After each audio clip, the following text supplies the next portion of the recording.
About Tammy Cohen. I haven't. Okay. You can explain it. I'm explaining the story. Tammy Cohen is now the executive producer of the BMF show, the BMF Star Show. She has Meech rights. I was doing this show, so when T was locked up, T asked me to call her. I blindly called her. And she just immediately went off on me. Like, what the hell?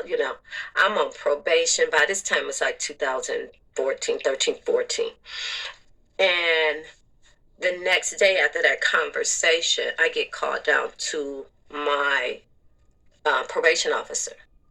I'm looking at my young son because this has never happened to me. I've been on probation a couple of years now, like, what's going on? So I told my youngest son, when I called him, I said, hey, come over here. I got my probation officer called me. I got to go turn myself in. Not turn myself in. I said, I got to go see her. And he said, what's going on? I said, I don't know. She told me she's giving me an hour to get there.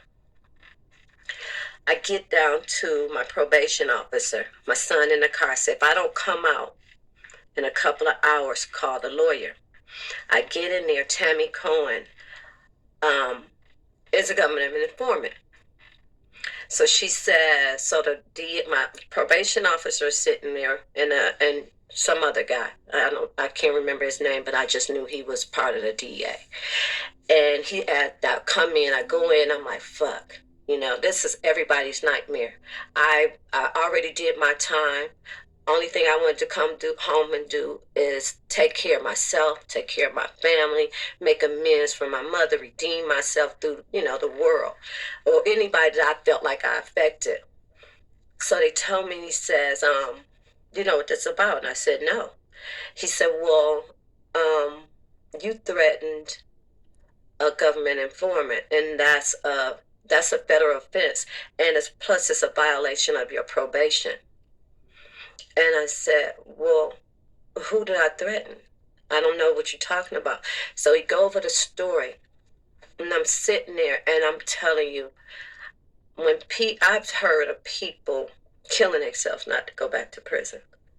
I went to prison, man.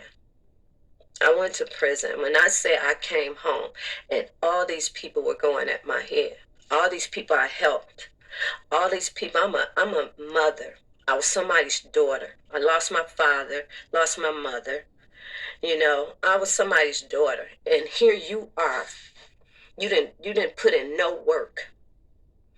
No work.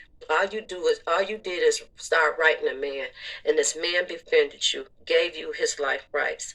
And just because you've been a government informant since 2008, you have the right to tell them that I threatened you. They told me that they were gonna arrest me. They were gonna charge me.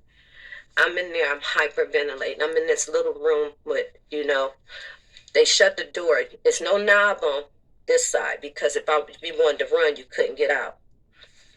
They're talking to me. I've had to, I'm like, I'm just like fear. Fear had set through my body. I couldn't, I'm going to prison. This woman is finished to take my life away from me. Take my whole life. I did my time. Out of them 200 people came. None of them said I'm on their paperwork. I did my time. I came home broke. I lost everything I had before I even went to prison, even before I met these two, Terry and his brother. So everything I had, everything I gained, I lost. It's okay because of my lifestyle. But who would give a person the right to tell another person to lock me back up because I came home to figure out another way to make money? This been hunting me for years. So eventually this stayed over my head for about a year. My father had stage 4 cancer.